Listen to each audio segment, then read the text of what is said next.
To auzu billahi minash shaitanir rajim. Bismillahir rahmanir rahim. Assalatu wassalamu ala ashrafil anbiya'i wal mursalin wa alihi wa sahbihi wa sallim. Afterwards, good afternoon everyone. Ne mana maraba a cikin wannan darasi wanda zamu koyar da kalmomi guda 30. So I hope everything is going well with you.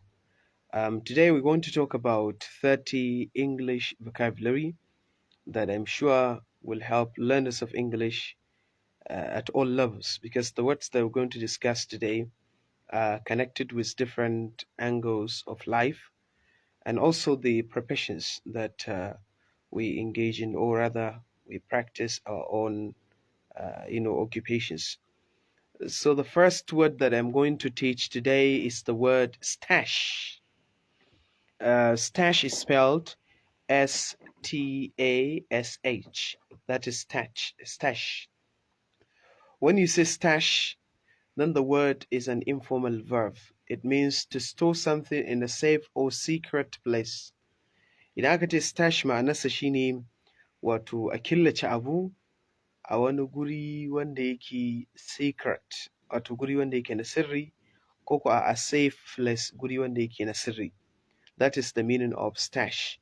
So if you stash some money, it means you store them in a safe or secret place. That is stash.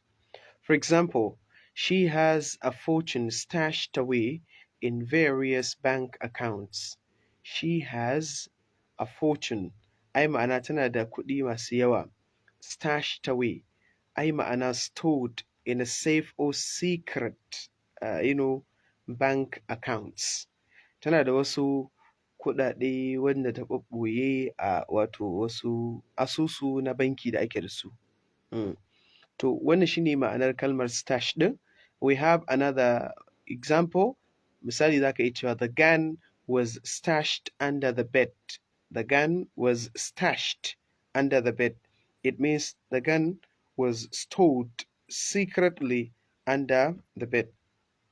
Ai ma'ana an ɓoye bindigar ƙarƙashin gado shine ma'anarsa. An ɓoye bindigar a ƙarƙashin gado. That is, the gun was stashed under the bed. Let's now move to the second word. We have startle. Startle is spelled S-T-A-R-T-L-E. S-T-A-R-T-L-E. Startle. Startle. The word startle is a verb, and it means to surprise somebody suddenly in a way that slightly shocks or frightens them. In aka startle, it simply means to surprise somebody suddenly. Shine wato ka ba wani mamaki kwatsam. Ka ba wani mamaki babu zato babu tsammani, musamman ma in a way that slightly shocks or frightens them. Musamman ma cikin salo ko cikin hanyar da wannan abin ya tsorata su ko kuma ya kaɗar da su ko ya kaɗa su. Saka kenan, in simple terms, if you say startle, it means to surprise somebody suddenly. Shine ka ba wa mutum mamaki kwatsam. Misali, za a iya cewa I didn't mean to startle you. I didn't mean to startle you. Ba manufata bace na baka mamaki, wato kwatsam baka shirya ba. Misali, hakan ya ɗan haɗar da ya ji tsoro mamakin da aka bashi. So in ka ba mutum mamaki ta yadda ya ɗan ji tsoro haka na mamakin da yi, to shine sai a yi amfani da kalmar startle. Akwai kalmomi waɗanda suke synonym ɗin wannan kalmar. We have some words. We have surprise. We also have, amaze. If you amaze somebody, it means you make somebody very surprised. So if you surprise somebody, it means you startle the person. But startle has some, issues, or rather some discrepancies between it and other words. So in wannan kenan game da kalmar startle. We have more examples. Misali kace the explosion startled the horse. Ai ma'ana fashewar wannan abu mai fashewa. Startled the horse. Ai ma'ana ta yi matuƙar mamakantar da wannan dokin ta inda hakan ya kaɗa shi. Misali za ka iya cewa I was startled by her question. Ai tambayar ta ɗinnan ta kaɗar da ni. ta ban mamaki kuma ta kaɗar da ni. Misali, she was startled into a little cry of surprise. Ma'ana, ai abin da aka faɗa mata sai da ya sanya ta cikin mamaki ta yadda ta yi kuka saboda mamakin abin da ya faru. So this is the second word that we have. So mun yi ta farko ita ce stash, ta biyu kuma startle. Number 3, muna da kalmar status, stasis, stasis. The spelling of the word is stasis, stasis. Idan ka ce status, ma'anarsa the word is a noun and it is formal noun. It means a situation in which there is no change or development. In ka ce stasis, ma'anarsa shine wani yanayi wanda babu sauyi ko kuma babu ci gaba. Again, status is a formal noun.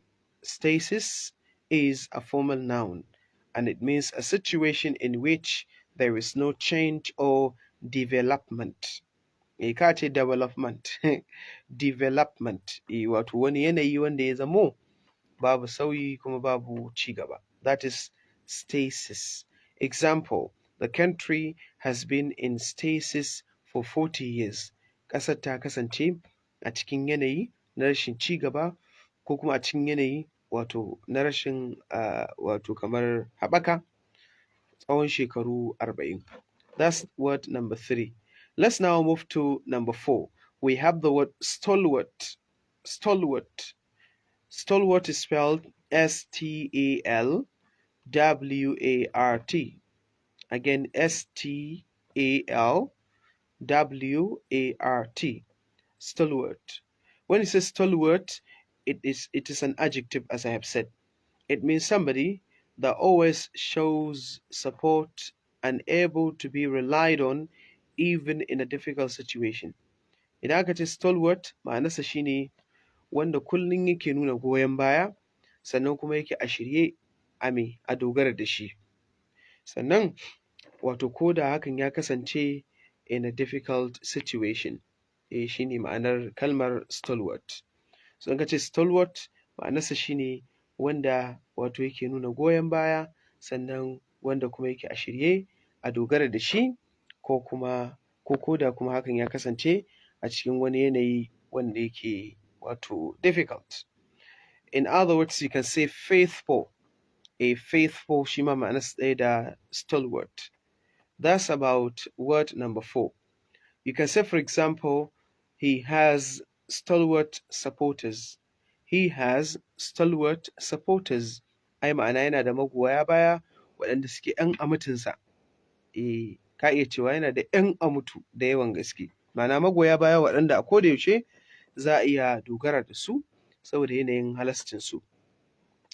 Now, that's word number 4. And the word has another meaning. In ka ce stalwart, it can also be used in a formal situation and it means physically strong, wanda yake wato da kumari, wanda kuma yake da ƙwari da ƙarfi a jikin shi. Akan iya ce mishi shi ma stalwart. For example, he is a stalwart young man. Shi matashi ne wanda yake mai jini a jika. That's word number 4. Let's now go to word number 5. We have the word stabbing. Stabbing is from the word stab. Akwai stab, S-T-A-B ko? To in sai a ƙara B sai kuma I-N-G. When you say stabbing, the word is an adjective and it is usually used before nouns. If we say stabbing, we use the word to describe pain and it means very sharp, sudden and strong. Wannan kalmar ta wato stabbing akan yi amfani da ita don a siffanta pain, raɗaɗi, zugi, wanda yake very sharp, wato raɗaɗi wanda yake mai kaifi, wanda ake jinsa a jiki. Sannan sudden, wanda yake katsahan. Sannan strong, wanda yake kuma mai ƙarfi. Wato in ka ce kenan stabbing kana siffanta pain, to ma'ana ana nufin kamar raɗaɗi wanda yake mai kaifi, sannan wanda yake katsahan ba a tsammace shi ba, sannan wanda yake mai ƙarfi. Misali za ka iya cewa, she felt a stabbing pain in the chest. She felt a stabbing pain in the chest. Ai ma'ana sai ta ji wani wato hurɗaɗi wanda yake mai kaifi, sannan kuma wanda ya zo su da fatan, sannan wanda yake mai ƙarfi a cikin ƙirjinta. Wanda yake ciwon ƙirji misali yakan ji wani raɗaɗi ko zafi a lokaci ɗaya wanda yake very sharp, sannan very sudden, sannan very strong. So if there is a pain like this, then you can describe it by using the adjective stabbing. For example, you can say, what worries him a lot is the stabbing pain he experiences. Abin da ya fi damunsa sosai shine the stabbing pain, ai raɗaɗin nan da yake ji wanda yake mai kaifi, mai zafi, mai ƙarfi, wato wanda yake ji a tattare da shi. So that's word number 5. Now let's go to number 6. The word number 6 is spelled H-A-E-M, H-A-E-M, O-R-R-H-O-I-D-S. Again, H-A-E-M-O-R-R-H-O-I-D-S. Ana furta kalmar hemorrhoids, hemorrhoids, hemorrhoids.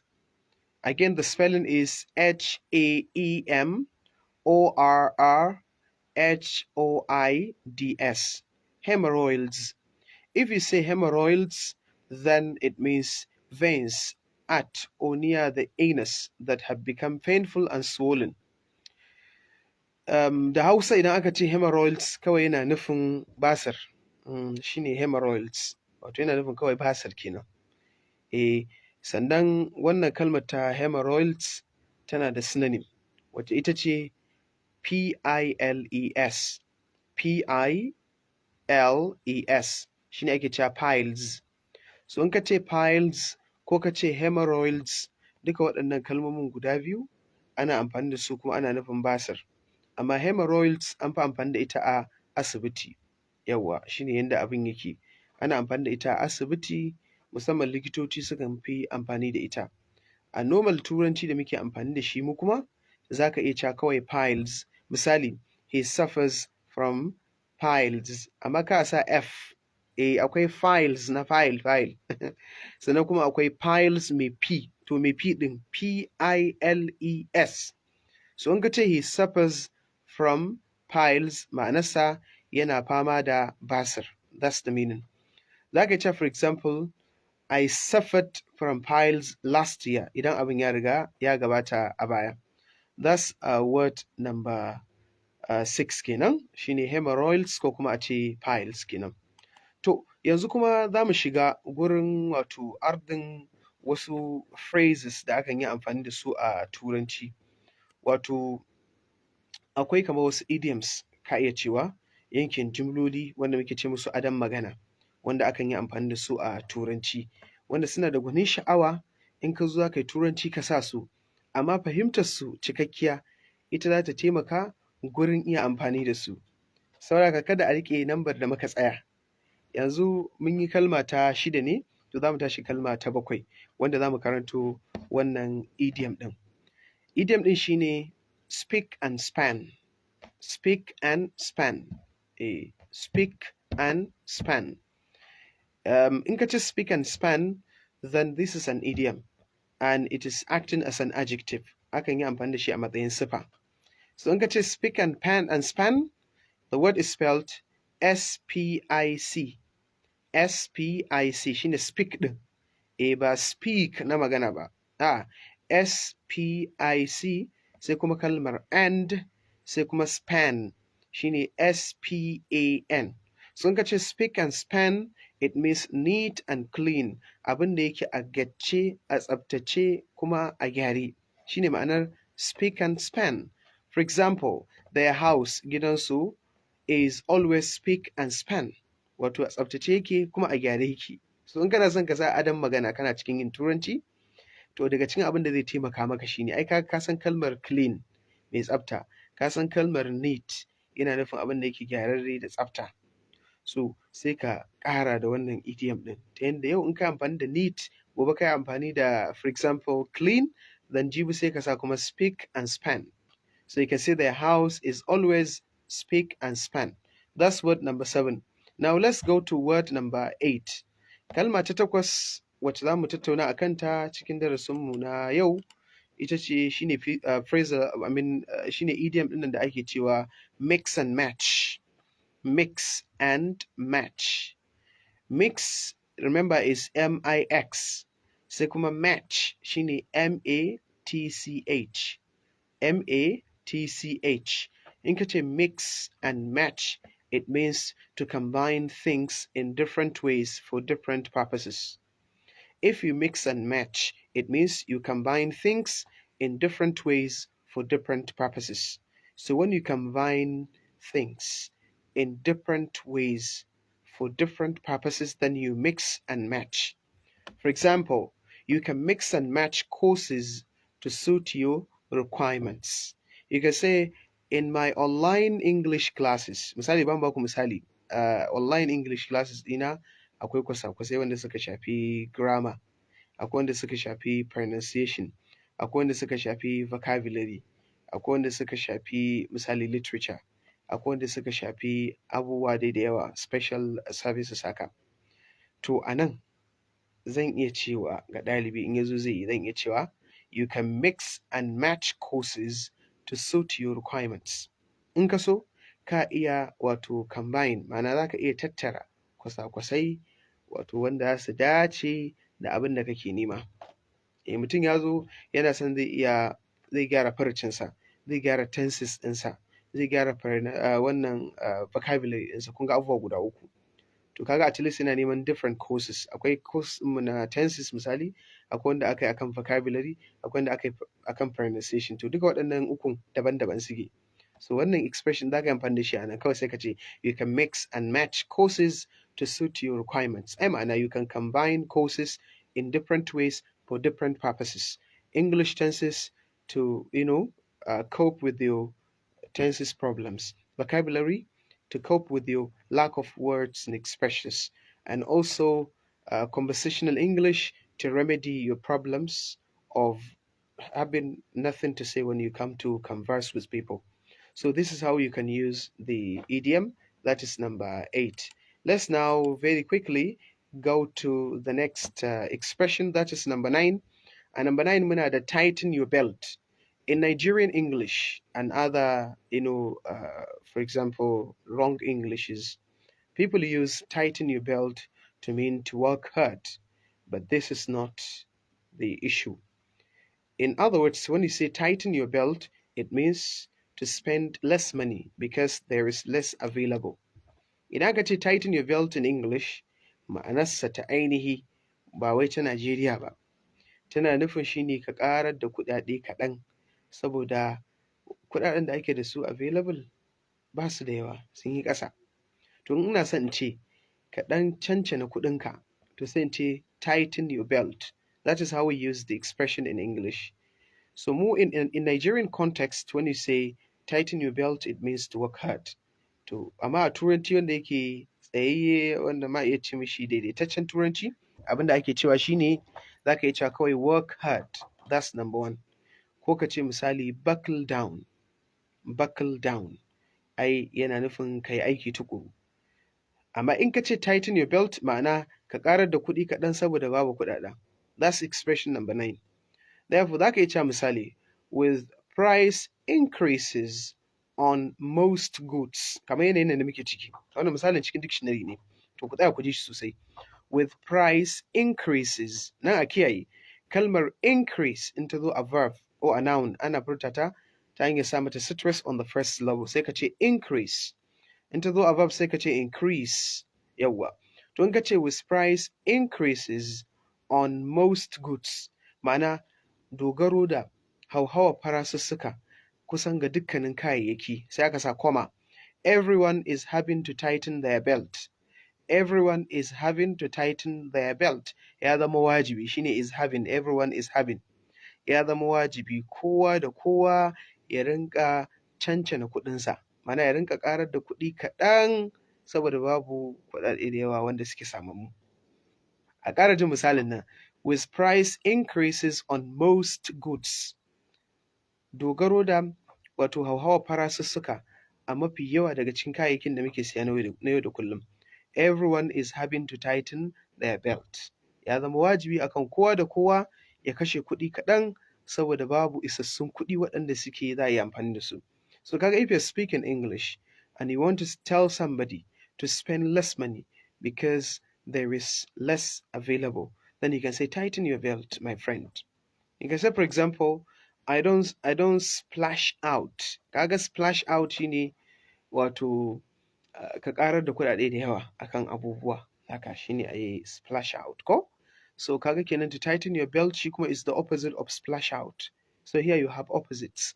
Therefore, if you come to speak English, beautify your English using idioms and phrasal verbs, but not all idioms, but the ones that we use every day.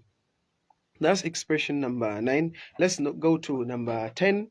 Muka je number 10, za mu ɗauki facts and figures. Wannan is a usual and common expression that we use almost every day. But if you say facts and figures, then it means accurate and detailed information. In ka ce facts and figures yana nufin wato accurate information, bayani wanda yake accurate daidai, ko kuma wanda yake detailed, wanda yake an ba da shi ba tare da an cire ko abu guda ba. Saka ka iya cewa kawai dunƙulallen bayani wanda yake kuma babu kuskure a cikinsa shine facts and figures. For example, you can say, I have asked to see all the facts and figures before I make a decision. I've asked to see all the facts and figures before I make a decision. Kafin na yanke shawara, sai da na nemi a gabatar min da dukkanin bayanai, wato a kawo min dukkanin bayanai wanda suke accurate and detailed, wanda suke cikakku sannan kuma wacce aka yi yana bayani komai ya fita.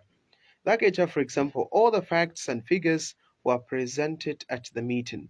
An gabatar da dukkanin waɗannan facts wato and figures, wanda an gabatar da dukkanin bayanai waɗanda suke da daidai kuma cikakku before the meeting, or were presented at the meeting. An gabatar da su a gurin meeting din.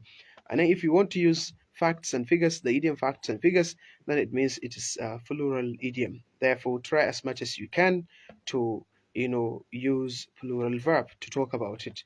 That's word number 10. To yanzu kusan mun yi kaso ɗaya cikin kaso uku da muke da shi a wannan darasin namu na yau, kuma kada a manta za a iya turo tambayoyi ko kuma wato ɗan ƙarin haske ko ko a wani abu da aka faɗa wanda yake ba daidai ba, saboda mu taru mu inganta don a samu gamewar fa'ida. Now, there is something important that I want to also discuss. Akwai idiom ɗin nan ana ce mishi short and sweet.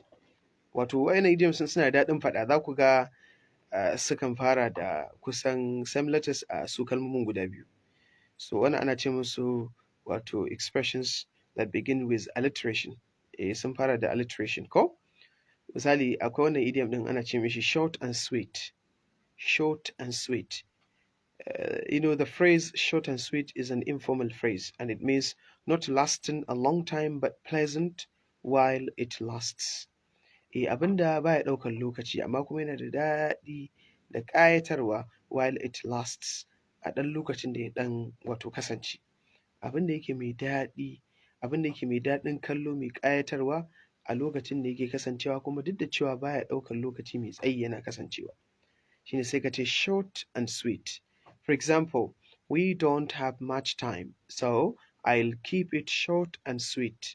Ba mu da lokaci mai yawa, haka zan yi ƙoƙari iyayi na wato na ɗan wato gabatar da abin da zan gabatar, not lasting a long time, wato ba tare na ɗauki lokaci mai yawa ba, amma ta yadda kuma zai ƙayatar.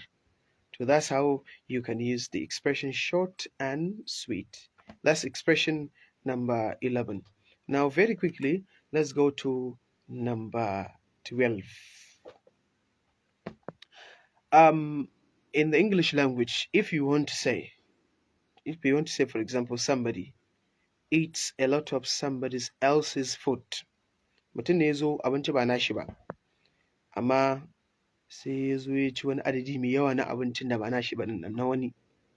Misali kana a gida akwai wa da ƙani, to sai wa sai ya zo sai ya cinye abincin ƙanin kaso mai yawa, kamar kaso 70 cikin 100 na abincin na farko ba nashi ba ne, na wani ne, to sai ya zo ya ci adadi mai yawa.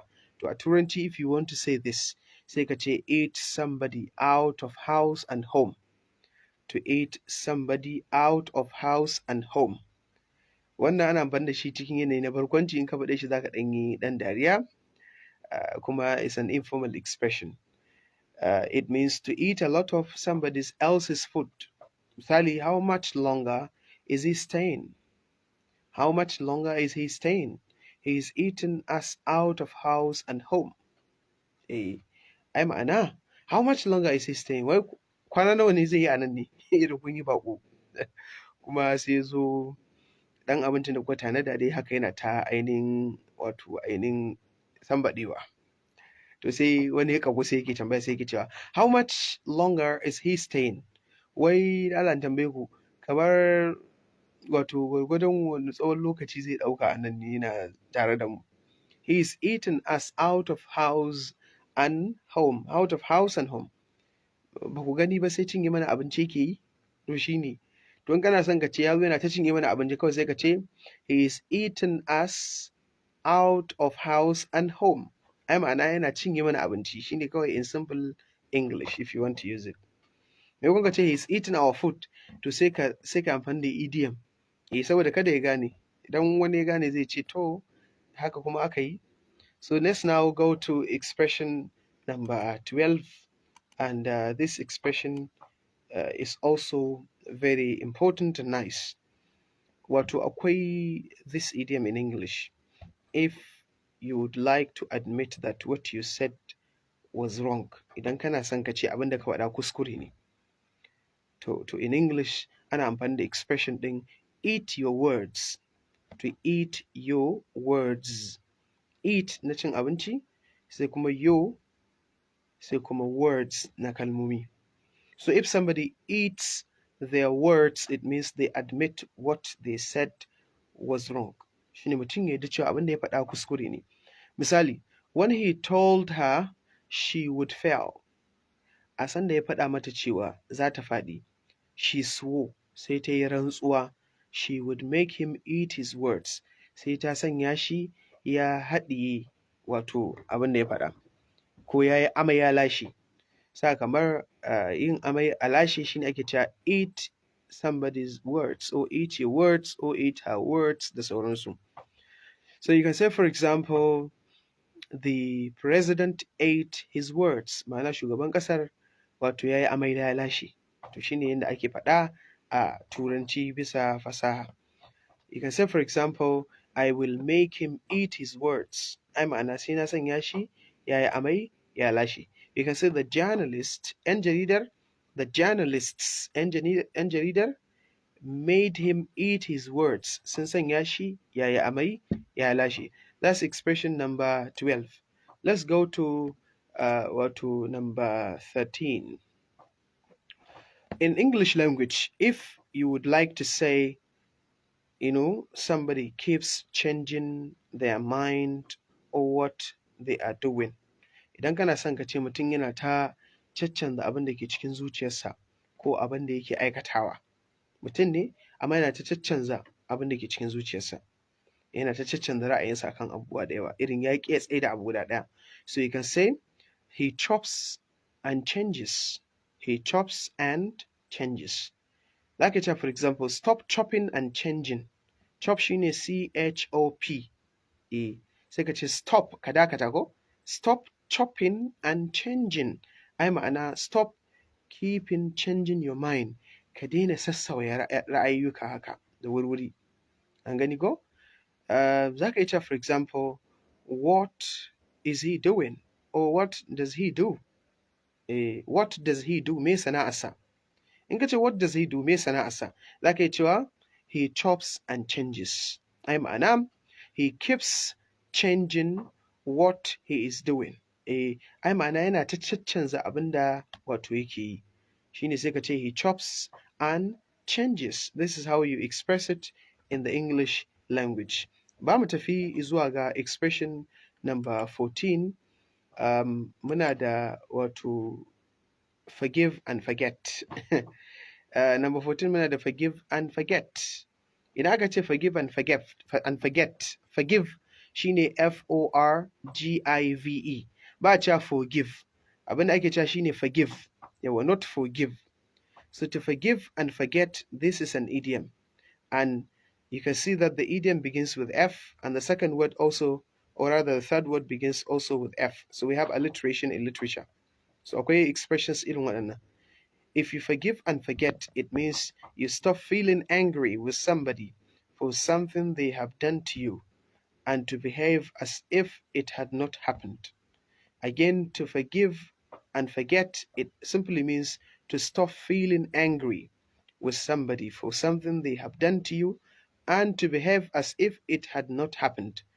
A turanci idan kana son ka ce mutum ya daina wato yin fushi da wani mutum da ya masa wani abu ba daidai ba, sannan ya dawo yana mu'amala da shi kai ka ce ba abin da shi wancan mutumin ya masa. To a turanci ana cewa forgive and forget. Sai ka ce kawai he forgave and forgot. Ai ma'ana me kenan?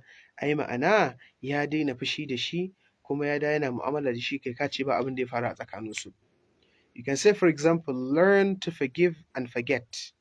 Learn to forgive and forget. Mu yi ƙoƙari mu koyi wato daina fushi da mutane idan suka mana kuskure, sannan mu yafe musu akan wannan kuskuren da suka yi, mu ci gaba da mu'amala da su kai ka ce ba abin da ya faru. So shine one should learn to forgive and forget. In kana nasiha za ka yi amfani da kalmar one ne, ba a kama sunan mutum ana yin nasiha kawai. An fi cewa kawai one. Me yasa mutane suke kaza? Sai ka ce why people do kaza. An gani ko? In kuma kana son ka ba da shawara sai ka ce one should, sai ka sa one da kuma should. So ana kawai sai ka ce one should forgive and forget. In life, a rayuwa, one should forgive and forget. Ai ma'ana one should stop feeling angry with somebody, for something they have done to them and behave as if it had not happened. Ga wani misalin an kawo ko misalai guda biyu an kawo. Aka ce I know what he did was wrong. Na san abin da ya aikata kuskure ne. Ni ma na sani. I know what he did was wrong. But don't you think it is time to forgive and forget? Amma kai baka tunanin cewa wannan lokaci ne da ya kamata a ce ka daina fushi da shi kun ci gaba da mu'amala yadda kuka saba? Ka gani, I know what he did was wrong, but don't you think it is time to forgive and forgot? Idan kuma kana son ka ce ya kamata a ce zuwa yanzu ka daina fushi da shi kun ci gaba da mu'amala da shi. Ya kamata a ce zuwa yanzu ka daina fushi da shi kuma kun ci gaba da mu'amala yadda kuka saba a baya. To a turanci kawai sai ka ce it is high time you forgave and forgot. Idan aka sa it is high time, to verbs in za su zo da past tense ne ba da root form ba kamar yadda muke amfani da shi ba daidai ba. A kiyaye wannan. In kana son ka ce lokaci yayi da ya kamata a ce tuntuni ka yafe mishi, ma'ana ka daina fushi da shi kuma ka da kana mu'amala da shi yadda kuka saba. Kawai sai ka ce it is high time you forgave and forgot. This is how you can use the expression. I hope we are learning. And then let's very quickly move to the expression number 15. Number 15 muna da in drips and draps. Toba. One is an interesting expression. In drips and draps. If you say in drips and draps, this is an informal, interesting expression. It's an informal, interesting idiom, if you like. In drips and draps, it simply means in small amounts or numbers over a period of time. If something increases in drips and draps, it means it increases in small amounts over a period of time. For example, she paid me. Ta biya ni kuɗina shine she paid me in drips and draps. Ai ma'ana in small amounts. Not all at once, ba wai a lokaci ɗaya ta bani wannan kuɗin ba. Kana son ka ce mutum ya biya ka kuɗinka da kaɗan da kaɗan. Haka hankali hankali. Kawai sai ka ce he paid me in drips and draps. Ai ma'ana ya biya ni kuɗina in drips and draps. Ai ma'ana in small amounts over a period of time. So this is expression number 15. So listeners, don't forget we are having our today's lesson on 30 English useful words and expressions together with their meanings. And so far, I have discussed 15 English words and expressions that are worthy, for learning. So yanzu zan ba da dama kamar yadda na faɗa don aiko da tambayoyi kuma musamman ma Kada mu manta wannan darasi kai tsaye yake zuwa muku daga wani shafi mai albarka, kuma za ku iya wato gayyatar mutane daban-daban domin su ma su yi musharaka don amfanar mu baki ɗaya. To ban sani ba in akwai kamar tambaya ko wani abu za a iya aikowa da shi kai tsaye, sai mu yi ƙoƙari mu ga wato mun amsa insha Allah kafin wato mu ɗora kenan ko? To kai tsaye za mu tafi zuwa ga abu na gaba, that is kalma ta wato 16. Word number 16, mark down. Mark down is spelled MARKDOWN. Mark down is a noun and it is usually used as singular. Therefore, noun, remember the word is used usually as singular. It means a reduction in price. Ana nufin wato ragi a farashi shine mark down. For example, you can say there is a markdown of 20% in our prices. There is a markdown of 20% in our prices. Ai ma'ana a farasissukan mu akwai ragin kaso 20. There is a markdown of 20% in our prices ko in our goods. Za ka iya faɗar haka. So markdown simply yana nufin kamar reduction, abin da ake kira da kamar discount kenan a ɓangaren kasuwanci. So there is the word in English language, if you want to say something is easy to sell. A turanci idan kana son ka ce wato abu yana da sauƙin siyarwa. Ai ma'ana abu bai da wahalar siyuwa a gurin mutane. So which word do you think can suit this? Okay, so use the word number 16 or number 17. Use it. The word is marketable. If you say something is marketable, it means something is easy to sell. Abin da ke sauƙin siyuwa wurin mutane shine marketable. For example, you can say speaking skills and writing skills, or speaking and writing skills are marketable nowadays. A 'yan kwanakin nan, wato kamar ƙwarewa da mutum yake da shi ta ɓangaren magana da kuma ƙwarewa da yake da shi ta ɓangaren rubutu, abubuwa ne wanda suke da sauƙin siyarwa a gurin mutane. Ma'ana yanzu in ka iya waɗannan, to za ka iya samun ayyuka da za ka yi. That's number 17. We have another meaning. If you say marketable, it means attractive to customers or employers. Shine abin da yake mai ɗaukar hankalin kastomomi ko kuma employers. Employers su ne masu ɗaukar aiki ko? To shine misali ka ce he is Nigerian footballers' most marketable commodity. He is Nigerian footballers' most marketable commodity. Ai shi kamar ya kasance ɗan ƙwallo ne wanda yake haja ce wacce take da sauƙin siyarwa a wato a idon duniya. Ka iya cewa haka. If you want to talk about somebody that everybody wants to buy, haka. To shine yanda abin yake. Ina fatan mun fahimci word number 17. Sannan za ka iya cewa, for example, the products are marketable. Misali za ka iya cewa to succeed in any business nowadays, try to sell things that are marketable.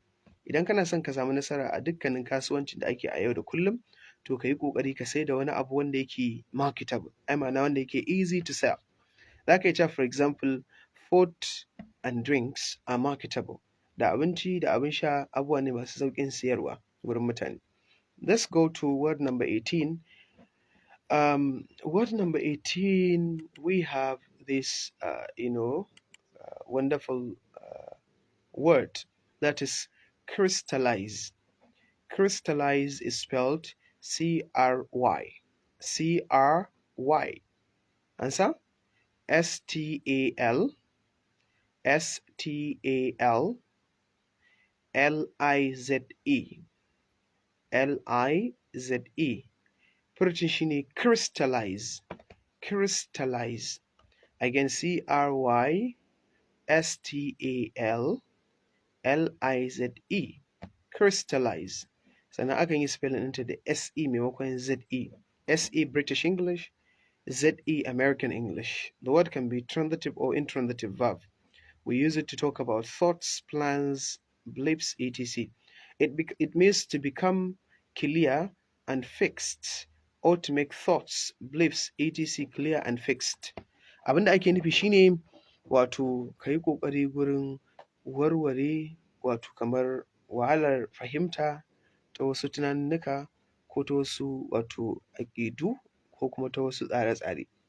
Saka yana nufin kawai kenan to become clear, abu ya bayyana tarwai, or fixed or unfixed, kuma abu ya zama ya tsaya a inda ake ƙoƙarin ya tsaya, ko ko a'a ka sanya tunaninnika su zama su fito tarwai ta yanda wato yanzu babu wani shubha ko kuma babu wato kokonto a cikin wannan. Misali za ka iya cewa our ideas began to crystallize into a definite plan.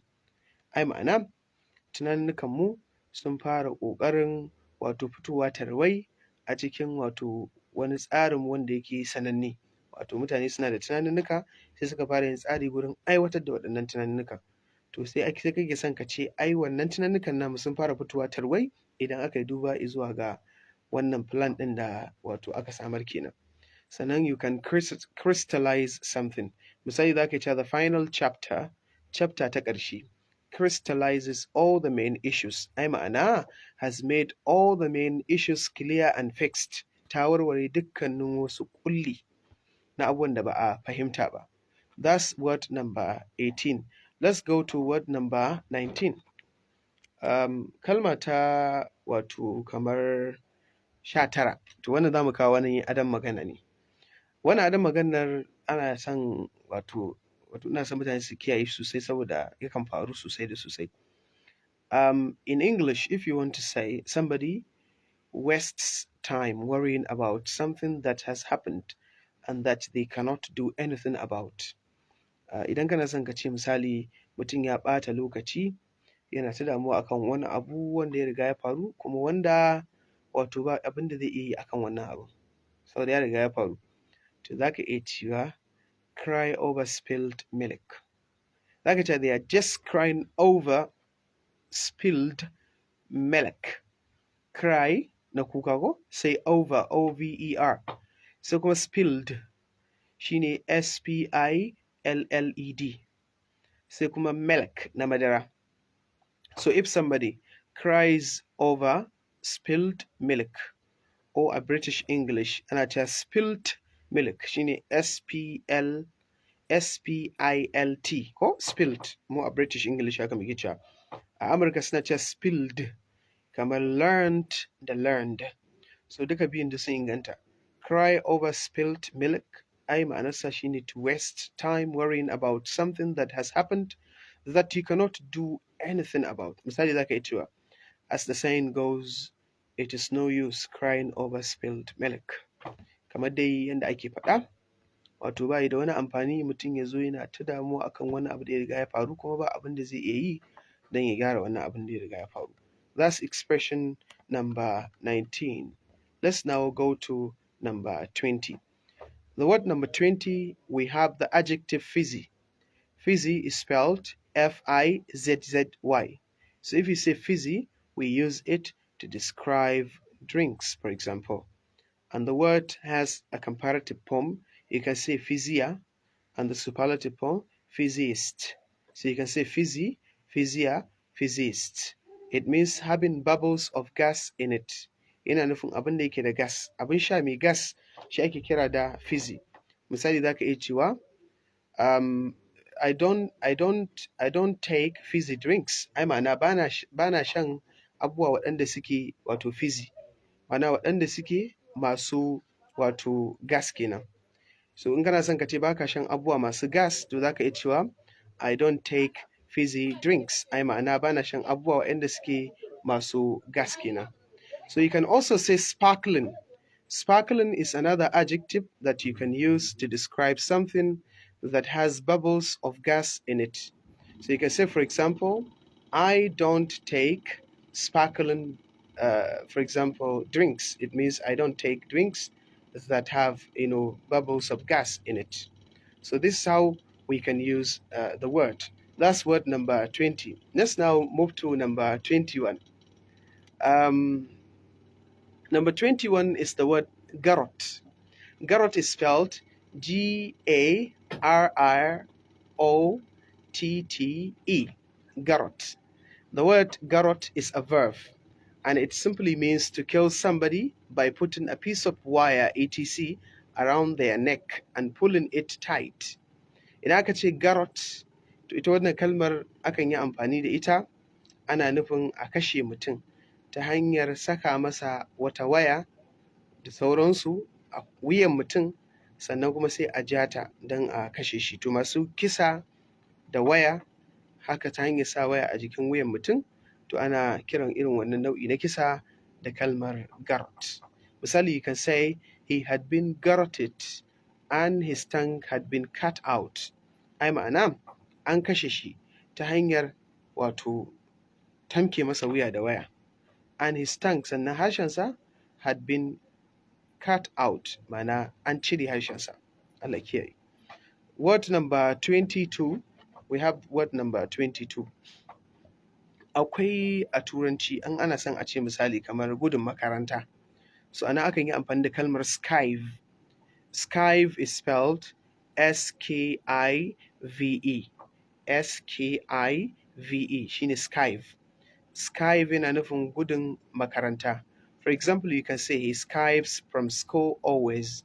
He skives from school always. Ai ma'ana ya kasance mutum mai yin gudun makaranta a koda yaushe. That is skive. To sai mu tafi kalma ta 23.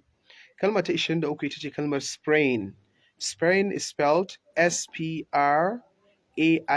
Sprain. S-P-R-A-I-N wato shine sprain.